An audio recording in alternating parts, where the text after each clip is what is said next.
The scanning ship Velthar drifted through the outer edge of the Sol system, like a ghost made of metal and purpose. Captain Zekron pressed his four-fingered hand against the cool surface of the observation window and stared at the small blue planet that hung in the darkness ahead, another dead world. His science officer reported from behind him. The readings are the same as they were 200 years ago. No warp signatures, no subspace communications, no energy readings that suggest space travel. Zekron nodded slowly. The planet called Earth had been a puzzle for the Galactic Confederation for centuries. Long-range sensors had detected signs of primitive civilization there once. Radio waves had leaked into space from the planet's surface. There had been brief moments when it seemed like the species there might develop faster than light travel. Then nothing. The radio signals had stopped. The energy readings had changed to patterns that suggested the species had destroyed itself in some kind of global war. It happened more often than most people like to think about. A species would reach for the stars and then burn itself out before it could leave its homeworld. "Mark it as confirmed dead and move on," Zekron ordered. "Command wants us to finish mapping this sector before the Kethvar push any further into Confederation space." The Velthar turned away from Earth and jumped into hyperspace. Behind them, the blue planet continued its slow rotation around its yellow star. Silent. Peaceful. Apparently empty of any threat to the galaxy. If Zekron had looked closer, if his sensors had been more powerful, he might have noticed the strange objects that drifted in the asteroid belt between the fourth and fifth planets. Objects that were too regular in shape to be natural rocks. Objects that were carefully hidden among the real asteroids and powered down to avoid detection. But he did not look closer. No one did. 3 weeks later, the Kethvar war fleet arrived at Alteria Prime. The planet was beautiful in the way that only worlds touched by intelligent life could be. The Alterians had grown their cities instead of building them. Vast towers of living crystal rose from the planet's surface like frozen music. Each structure sang with harmonic frequencies that could be heard from orbit. The entire planet hummed with a gentle song that spoke of peace and wisdom and 10,000 years of careful growth. War Master Theclon stood on the bridge of his flagship and felt nothing but disgust as he looked at the planet below. "Weak," he said to his second-in-command. "Look at them. No orbital defenses, no military stations, no weapons platforms. They built a civilization of crystal and song and thought that would be enough to protect them." The Alterians had been sending messages for days. Peaceful greetings in dozens of languages, offers to discuss terms, requests to meet with Confederation representatives. They seemed to believe that words could stop a war fleet. "Their military consists of 12 patrol ships," his weapons officer reported. "They are requesting that we hold our position while they contact the Galactic Confederation for mediation." Theclon's mandibles clicked with amusement. The Confederation was busy with 3 other border conflicts. Even if they wanted to help the Alterians, they had no ships to spare. The peaceful crystal builders were alone. "Begin bombardment," he ordered. "Target the population centers first. I want them to understand that resistance is pointless." The first plasma bolt struck the largest city, just as the planet's morning sun cleared the horizon. The living crystal towers that had taken centuries to grow shattered in seconds. The harmonic singing stopped and was replaced by a different kind of sound, the sound of a world dying. The Alterians tried to fight back. Their 12 patrol ships launched from hidden bays and flew toward the Kethvar fleet with desperate courage. They were destroyed before they could fire a single shot. On the planet's surface, the surviving Alterians gathered in their remaining cities and did the only thing they could do. They sang. The death song of Alteria Prime was broadcast on every frequency the crystalline beings could reach. It was a song of sorrow and loss, but also of memory. The Alterians sang the names of their cities and their children and their greatest works of art. They sang their history and their hopes and their dreams. They wanted someone somewhere to remember that they had existed. The song reached across space at the speed of light. It touched dead worlds and empty systems. It passed through regions where no intelligent life had ever developed. Most of the galaxy heard nothing because most of the galaxy was not listening. But in a small space station hidden in the shadow of an asteroid, 3 humans sat at their monitoring equipment and heard every note. Dr. Sarah Martinez had been studying the Alterians for 15 years. She knew their language and their culture and their beautiful, peaceful way of life. She had watched their crystal cities grow and had listened to their harmonic mathematics and had hoped that someday, when humanity was ready, they might meet as friends. Now she watched those cities burn and listened to the death song of an entire civilization. "Contact Earth Command," she whispered to her two companions. "Priority Alpha, full encryption. Lieutenant James." Shen activated the quantum communication array, while Sergeant Maria Santos began recording everything their sensors could detect about the Kethvar attack. The data would be valuable: fleet movements, weapon signatures, tactical patterns, everything that might be useful when the time came to make the Kethvar pay for what they were doing. The death song continued for 3 days. When it finally ended, Alteria Prime was a burned rock orbiting a yellow star. The Kethvar fleet moved on to their next target, leaving behind nothing but ashes and silence. In the monitoring station, Sarah Martinez sat in the darkness and cried for a people she had never met, but had learned to love. Around her, the hidden network of human observers throughout the galaxy began to stir. Messages flashed between secret bases and concealed outposts. Ships that had waited in the darkness for decades began to move toward predetermined positions. On Earth, in a bunker buried beneath the Rocky Mountains, Admiral Marcus Reeves read the reports from Alteria Prime and felt something cold and hard settle in his chest. For 300 years, humanity had watched from the shadows. They had cataloged every species and every government and every conflict. They had built their fleets in secret and trained their crews in silence, and waited for the right moment to reveal themselves to the galaxy. The right moment had finally come. Reeves walked to his communication console and entered a code that had not been used in living memory. Across human space, in hidden bases and secret shipyards, automated systems began to wake up. Crews that had trained for a war they hoped would never come received orders they had been waiting for their entire lives. The Great Silence was ending. In the asteroid belt around Sol, massive objects began to power up for the first time in decades. Ships that were larger and more heavily armed than anything the galaxy had ever seen started their engines and began to move. The human fleet was coming out of hiding. The Kethvar had made their last mistake. They had killed the Alterians and thought no one would care. They had destroyed a world of crystal and song and believed there would be no consequences. They were wrong. Humanity had been listening. Humanity had been watching. And humanity was very, very angry. Commander Elena Vasquez had been dead for 37 years. At least that was what the official record said.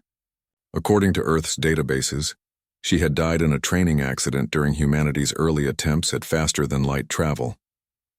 Her family had held a funeral. Her name was carved on a memorial wall. Her belongings had been given to her sister, but Elena was very much alive.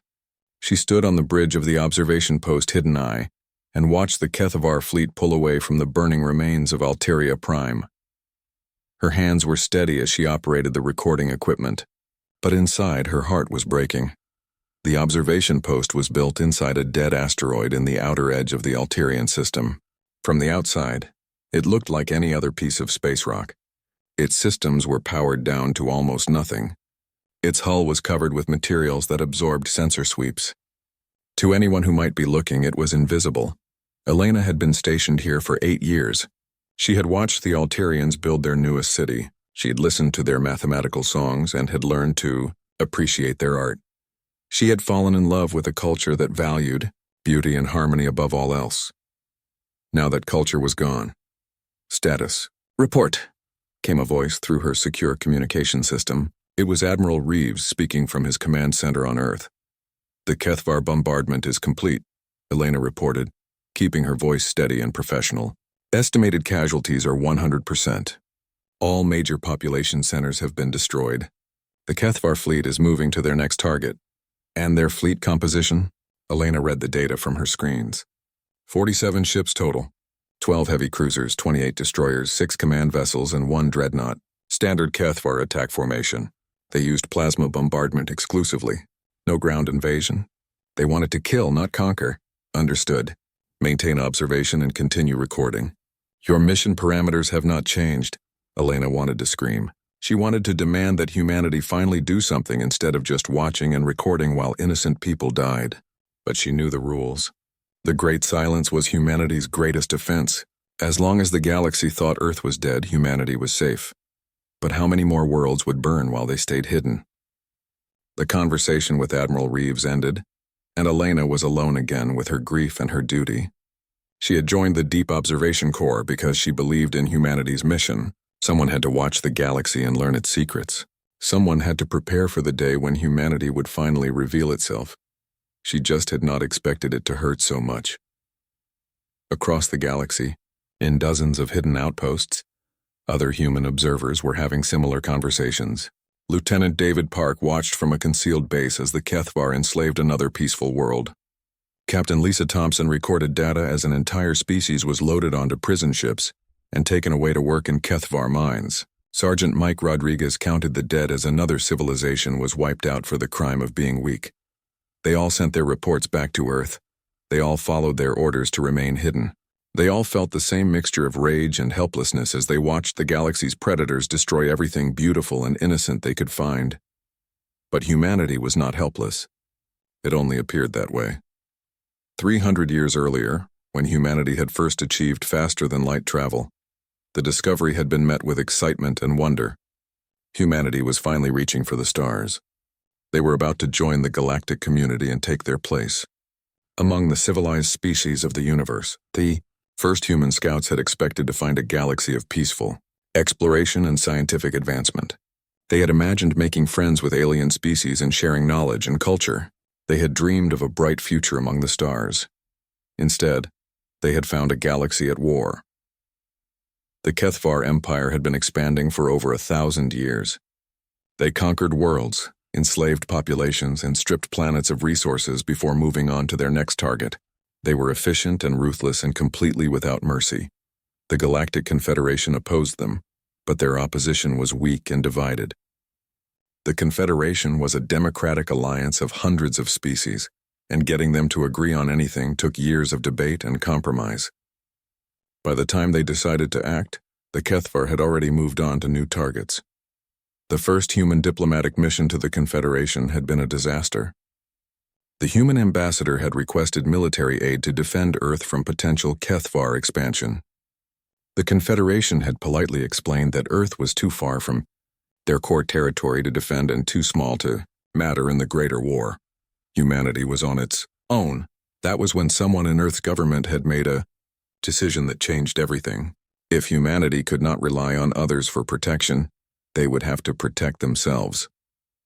If the galaxy was too dangerous for a young species to survive in openly, then humanity would remain hidden until they were strong enough to fight. The Great Silence began with a lie. Earth's government announced that their faster-than-light experiments had failed catastrophically. The test ship had been destroyed.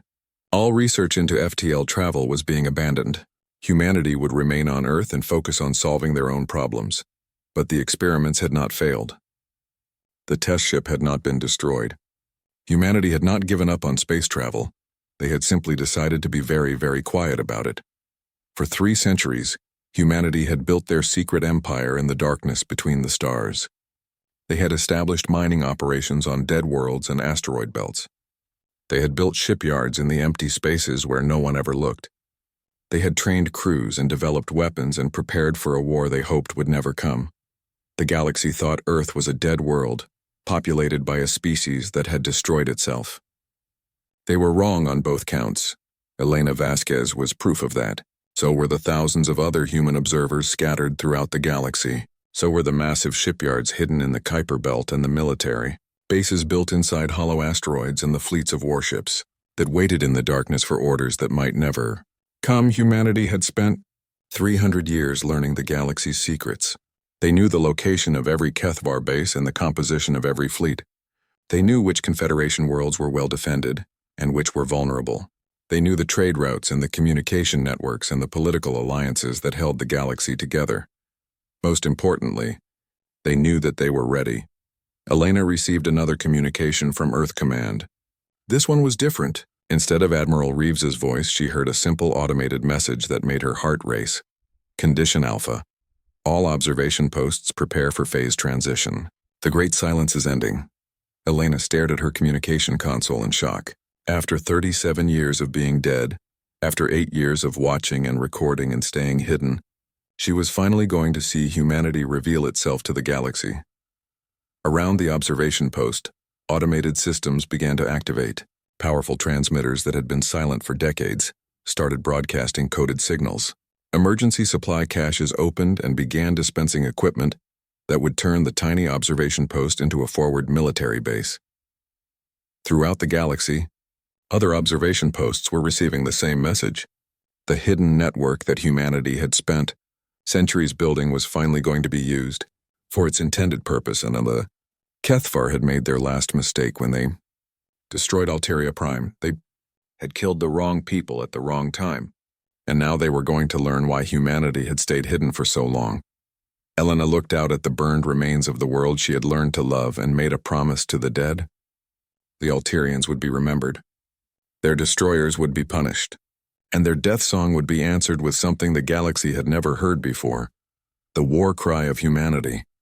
Admiral Marcus Reeves had never seen anything more beautiful than the sight of 300 human warships dropping out of hyperspace in perfect formation. The UES Retribution led the first dreadnought fleet into the Alterian system like a sword made of steel and fury. Behind the flagship, massive battleships emerged from the swirling energy of hyperspace transition in precise rows. Heavy cruisers took their positions on the flanks while destroyers spread out in defensive screens. Each ship was a work of human engineering that had been perfected over 3 centuries of secret development.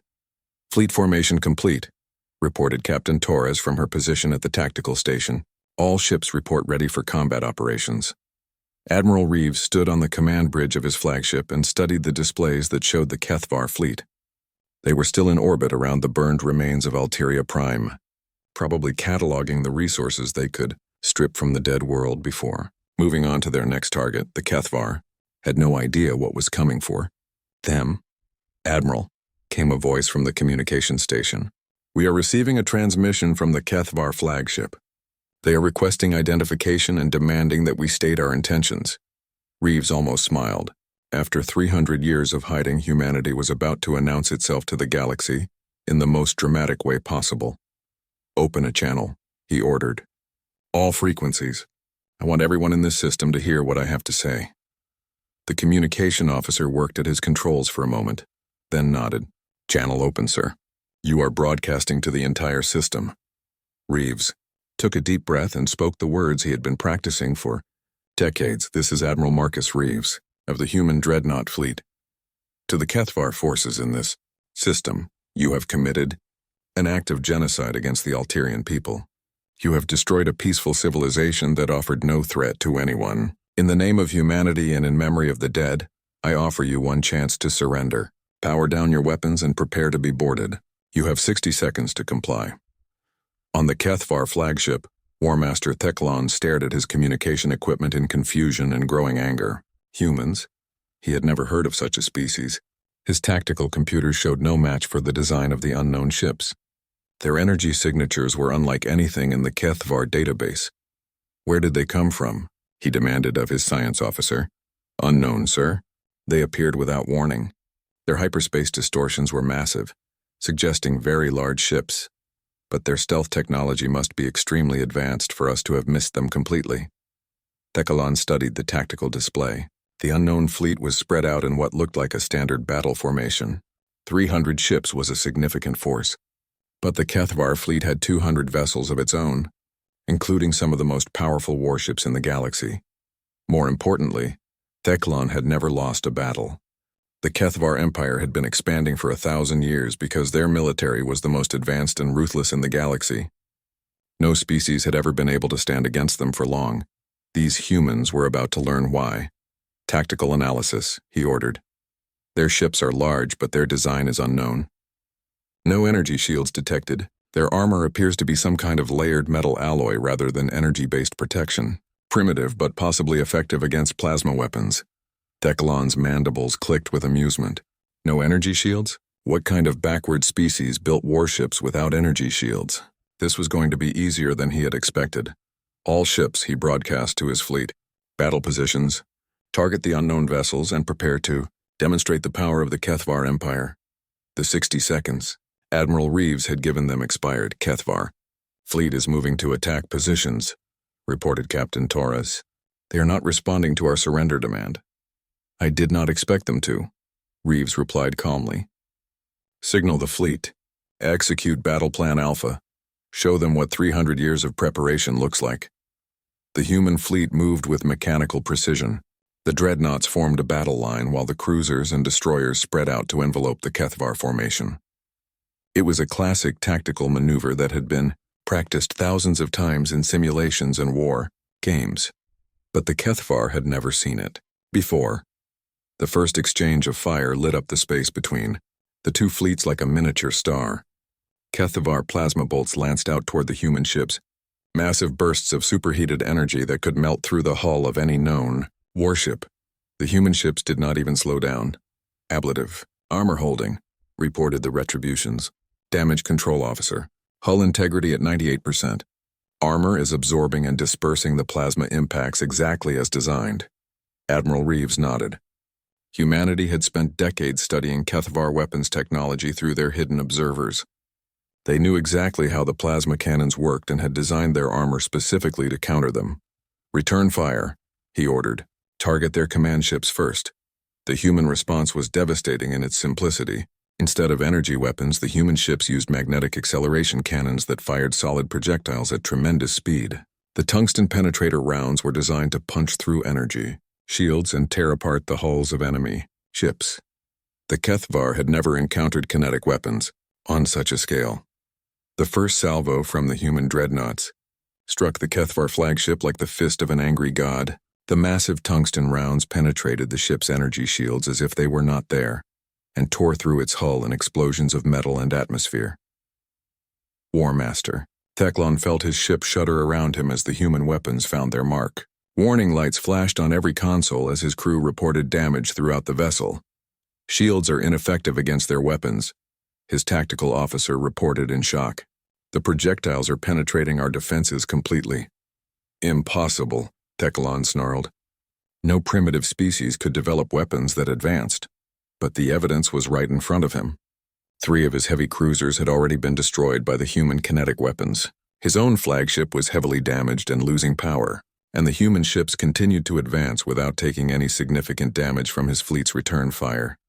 All ships, he broadcast desperately, focus fire on their largest vessels. Concentrate everything we have on their command ship. The entire Kethvar fleet turned its weapons on the UES Retribution. Hundreds of plasma bolts converged on the human flagship in a display of firepower that should have vaporized any ship in the galaxy. The Retribution emerged from the barrage with minor scorch marks on its armor. Hull integrity at 87%, reported damage control. All systems operational. Admiral Reeves watched as his fleet systematically dismantled the Kethvar formation. Human destroyers darted between the enemy ships like sharks, their smaller kinetic weapons picking apart engines and weapon systems.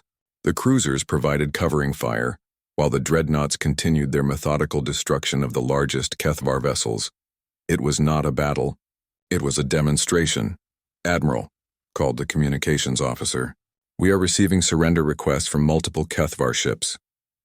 Too late, Reeves replied coldly. They had their chance to surrender before they started shooting. Continue the attack until all Kethvar vessels are destroyed or disabled. The battle lasted exactly 17 minutes. When it was over, the Kethvar fleet that had destroyed Alteria Prime no longer existed. Some ships had been completely destroyed. Others drifted powerless in space, their crews either dead or trapped in the wreckage. War Master Teclon found himself alone on the bridge of his ruined flagship, surrounded by the bodies of his crew and the sparking remains of his command systems. Through the shattered windows of his bridge, he could see the human fleet maintaining perfect formation, as if they had not just fought a major battle. A new voice came through his damaged communication system. It was Admiral Reeves again, but this time he was speaking directly to the defeated War Master. This is what happens when you murder innocents, the human admiral said quietly. Your empire has spent 1,000 years spreading death and destruction across the galaxy. Today that ends. Consider this a message to your leaders. Humanity is watching, and we remember everything. As the human fleet prepared to leave the system, Admiral Reeves sent a coded message to observation posts throughout the galaxy. The message was simple. Phase 1 complete. Prepare for Phase 2. The galaxy was about to learn that the silent planet in the Sol system had been anything but dead. Humanity had been waiting, watching, and preparing. And now the real war was about to begin. The news of the Third Fleet's destruction reached the Kethvar High Command faster than light itself. In the depths of their fortress world, 5 war masters sat around a tactical display that showed an empty space where 200 of their most powerful warships should have been. Supreme War Master Vectar stared at the display with disbelief that slowly transformed into rage. "Explain to me," he said in a voice that made his subordinates flinch, "how an entire fleet simply vanished." The intelligence officer who had brought the news cleared his throat nervously. The last transmission from War Master Theclon indicated contact with an unknown species calling themselves humans. His final message reported that their weapons were unlike anything in our databases. "Humans," Vectar repeated slowly. "Where do they come from?" "Unknown, Supreme War Master. The coordinates they broadcast lead to a system we have cataloged as lifeless. Long-range sensors show no signs of advanced civilization." Vectar's massive fist slammed into the tactical display, cracking the surface. For 1,000 years, the Kethvar Empire had been the dominant military force in the galaxy. They had conquered hundreds of worlds and enslaved dozens of species. No one had ever defeated a full Kethvar fleet in open battle. Until now. "Mobilize the 2nd, 4th, and 7th fleets," he ordered. "I want every ship we have searching for these humans. Find their homeworld. Find their fleets, and when you do, show them what happens to species that dare to challenge the Empire." But the Kethvar were not the only ones who had heard about the battle at Alteria. Prime. In the crystal halls of the Confederation Council on Centauri Nova, emergency sessions were being called at all hours. Representatives from dozens of species argued and debated as they tried to understand what had happened in the Alterian system. Ambassador Veltai of the Aquilian Republic stood before the assembled delegates and read from the report in her webbed hands. "According to our long-range sensors, the engagement lasted 17 minutes. In that time, an unknown fleet completely destroyed the Kethvar Third Fleet without suffering any apparent losses." The chamber erupted in voices speaking dozens of languages. The idea that someone had defeated the Kethvar so decisively was almost impossible to believe. "What do we know about these humans?" asked Counselor Drexen from his floating platform. "Very little," Veltai admitted. "Our archives show that a species by that name existed on a planet called Earth approximately 200 years ago, but all indications suggested they had destroyed themselves in some kind of global conflict." "Clearly they did not," observed the Confederation's defense minister, a tall insectoid being named Korvac. "The question is, what do they want? Are they potential allies or another threat we need to prepare for?" Before anyone could answer, the chamber's communication system activated. A priority message was being broadcast on all emergency frequencies. The face that appeared on the main screen was unfamiliar but unmistakably intelligent. Human features, the delegates realized. Dark hair, brown eyes, and an expression of calm authority. "I am Admiral Marcus Reeves of the Human Dreadnought Fleet," the figure said. "I am transmitting this message to the Galactic Confederation Council and all member worlds. Humanity has observed the current state of galactic affairs and has decided that the time for silence has ended." The council chamber fell completely quiet. Every delegate stared at the screen as the human admiral continued. "For 3 centuries, my people have remained hidden, while the Kethvar Empire has spread across the galaxy like a plague. We have watched peaceful civilizations destroyed and innocent species enslaved. We have seen the Confederation's inability to effectively oppose this expansion. Today that changes." Admiral Reeves paused, and when he spoke again, his voice carried the weight of absolute certainty. "The Kethvar Third Fleet has been destroyed as punishment for the genocide at Alteria Prime. This is only the beginning. Humanity will not permit the continued existence of an empire built on murder and slavery. We offer the Confederation our alliance in the coming war. But make no mistake, with or without your help, the Kethvar Empire will fall." The transmission ended, leaving the council chamber in stunned silence. Defense Minister Korvac was the first to speak. "How many ships do they have? What is their military capacity? We need intelligence before we can consider any kind of alliance." "We need to be very careful," warned Ambassador Veltai. "A species powerful enough to defeat the Kethvar so easily could be as dangerous as the Empire itself." But even as the Confederation debated, humanity was already moving. Captain Sarah Mitchell commanded the UES Phantom Strike. a stealth ship that had been observing Kethvar movements for 15 years. She watched from the shadows as the Empire's Second Fleet massed at their staging base on Korthak Prime. 43 heavy cruisers, 78 destroyers, and 12 dreadnought, she reported to Earth Command. They are loading supplies for an extended campaign. Intelligence suggests they are preparing to search for our home base. Understood, came Admiral Reeves's voice through the secure channel. Execute Phase 2. Show them that hiding will not save them. The Phantom Strike moved closer to the Kethvar base, its stealth systems making it invisible to their sensors. At exactly 0300 station time, when most of the enemy crews would be asleep, Captain Mitchell activated her ship's special payload. Quantum torpedoes were humanity's most closely guarded secret. They were weapons that could destabilize matter at the molecular level, causing devastating explosions that grew larger as they consumed more material. One torpedo could destroy a space station. A dozen could crack a planet's crust. The Phantom Strike fired 8 quantum torpedoes at the Kethvar supply depot on Korthak Prime. The explosions could be seen from 3 star systems away. When the light faded, the depot was gone. So was the Second Fleet. So was a significant portion of Korthak Prime's surface. The message was clear. The Kethvar could run, but they could not hide. Similar attacks began happening throughout Kethvar space. Supply lines were cut. Communication relays were destroyed. Isolated fleets found themselves under attack by human ships that appeared from nowhere and vanished just as quickly. For the first time in 1,000 years, the Kethvar Empire was on the defensive. The response from other galactic powers was swift. The Confederation sent urgent diplomatic messages requesting formal meetings with human representatives. Minor species that had suffered under Kethvar oppression began broadcasting messages of support for humanity's actions. Even some of the galaxy's more isolationist civilizations sent secret communications offering intelligence about Kethvar positions, but perhaps the most significant response came from an unexpected source. Commander Elena Vasquez received the transmission at her observation post in the former Alterian system. It was on a frequency that the Alterians had used for their death song, but the voice was different. Older, weaker, but unmistakably Alterian. "This is harmonic singer Velnari of the Deep Caves," the voice said in the musical tones of the Crystal People. "We heard the human fleet's promise to remember us. We heard the sound of Kethvar ships dying. We few who survived in the deepest caverns want the humans to know. The song of vengeance has begun, and we will sing it until the last Kethvar falls silent."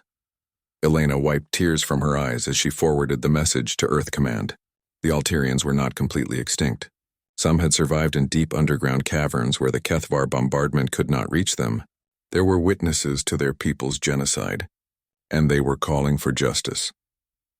Admiral Reeves read the message in his command bunker beneath the Rocky Mountains and felt something cold and hard settle in his chest.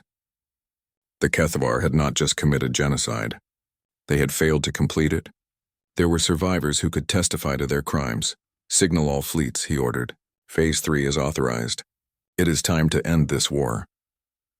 Across human space, massive shipyards that had been hidden for centuries began launching vessels at an unprecedented rate. The 4th, 5th, 6th, and 7th Dreadnought fleets departed their secret bases and set course for Kethvar territory. Humanity had spent 300 years preparing for this moment. They had built the largest fleet in galactic history. They had developed weapons that could crack planets and ships that could appear and disappear at will. They had studied their enemies and knew their weaknesses. Now it was time to use everything they had learned. The galaxy was about to witness the end of the Kethvar Empire and the beginning of a new age.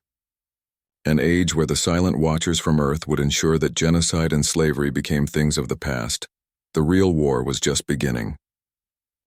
6 months after the first human ship had appeared in the Alterian system, War Master Thecalon knelt in chains aboard the UES Retribution.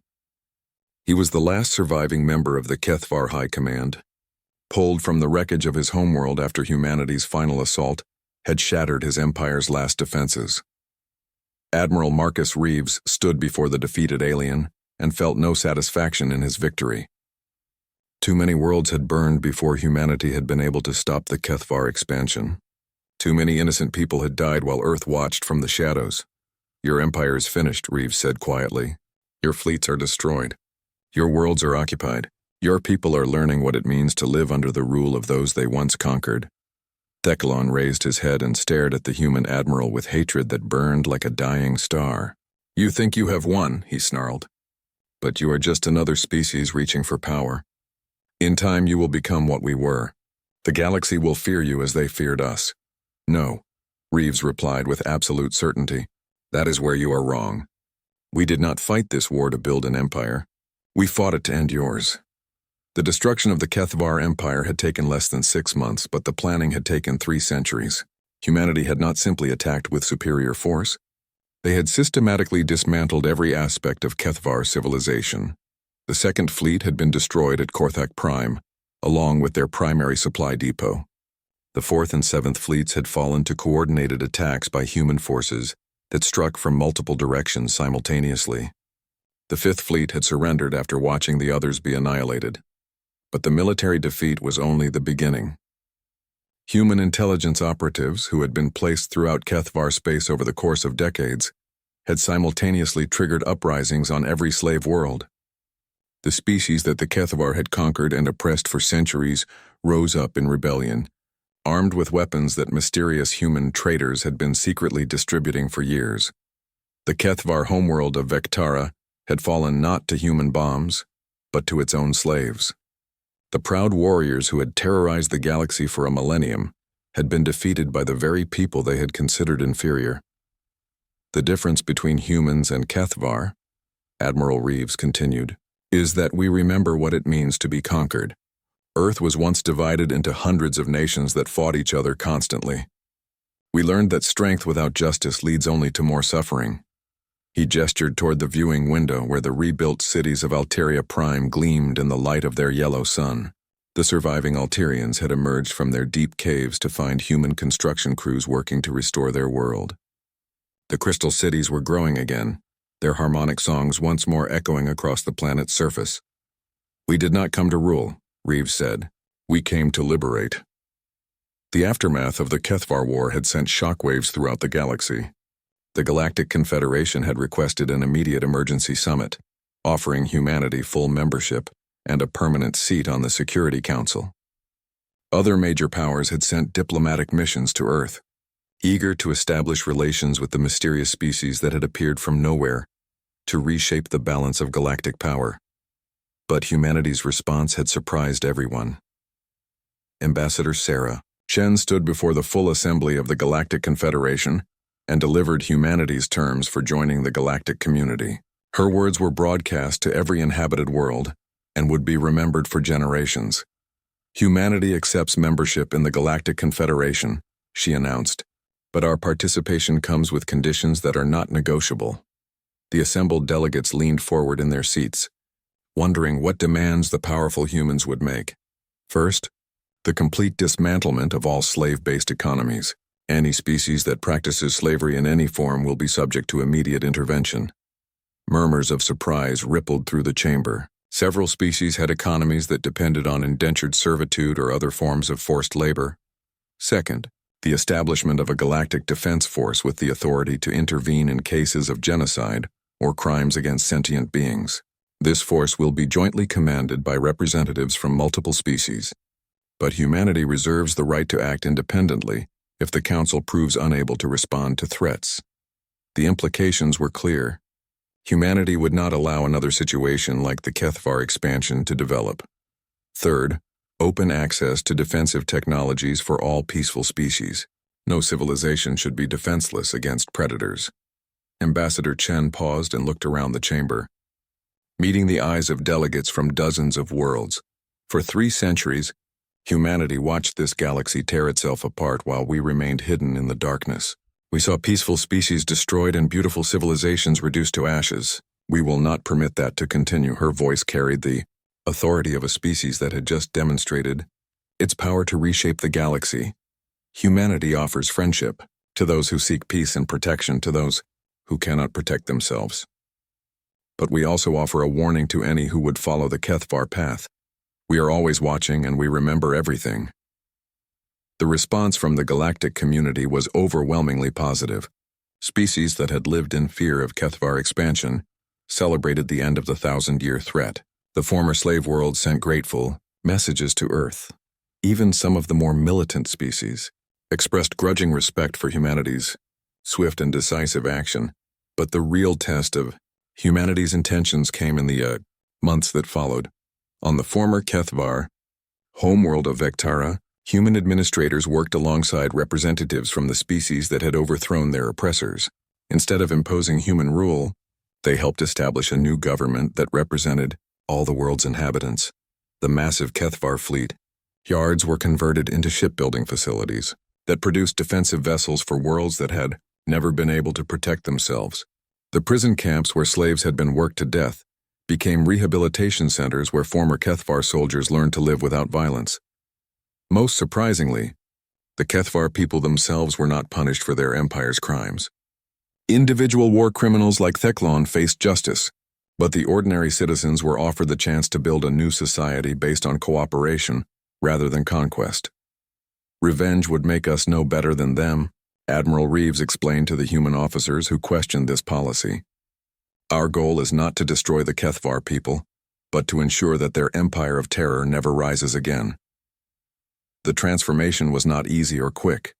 Some Kethvar refused to accept the new order and fled to the Galactic Rim, where they tried to establish new warrior bands, but they found no support from other species and no safe havens from human pursuit. Others embraced the change.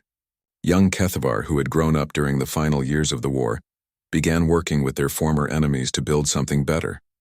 Some even joined the human crews that were establishing the new Galactic Defense Force. Commander Elena Vasquez, no longer dead according to Earth's records, found herself assigned to one of the first mixed-species crews in galactic history. Her ship, the GDF Unity, included humans, Alterians, freed Kethvar slaves, and representatives from a dozen other worlds. "It is strange," her Alterian science officer sang during one of their patrols, "to work with those who once enslaved us. But their young ones sing different songs than their elders." Elena nodded as she watched a young Kethvar engineer working alongside a Confederation technician to repair a damaged sensor array. The future would not be built by those who remembered only hatred, but by those who were willing to create something new. The galaxy that emerged from the ashes of the Kethvar Empire was very different from the one that had existed for centuries. Trade routes that had been disrupted by constant warfare reopened. Scientific expeditions explored regions of space that had been too dangerous to visit. Art and culture flourished as species that had spent generations fighting for survival turned their attention to building rather than destroying. And at the center of it all, the blue world called Earth finally took its place among the stars. No longer hidden, no longer silent, humanity had become the guardian they had always prepared to be. Admiral Reeves stood in his office overlooking San Francisco Bay and read the latest reports from across human space. The hidden shipyards were now producing exploration vessels instead of weapons of war. The secret observation posts had become embassies and cultural exchange centers. The soldiers who had trained for a war they hoped would never come were now teachers and engineers and diplomats. "Admiral," his aide announced, "the Alterian delegation has arrived for the memorial ceremony." Reeves nodded and made his way to the transport that would take him to orbit. Today marked the first anniversary of the Battle of Alteria Prime, and representatives from across the galaxy were gathering to remember those who had died and to celebrate those who had survived. As his ship approached the memorial station that now orbited the restored world, Reeves could see vessels from hundreds of species, former enemies working together, former slaves standing as equals with their liberators, former victims building a future that would honor their dead by ensuring that such suffering never happened again.